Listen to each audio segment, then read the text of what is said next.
सतगुरु नानक प्रगटिया मिट धुंध जग चानण होआ।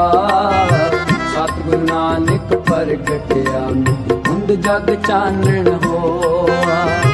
सतगुरु नानक प्रगटिया मिटी धुंध जग चानण होआ। सतगुरु नानक प्रगटिया मिटी धुंध जग चानण होआ। ज्यों कर सूरज निकलिया तारे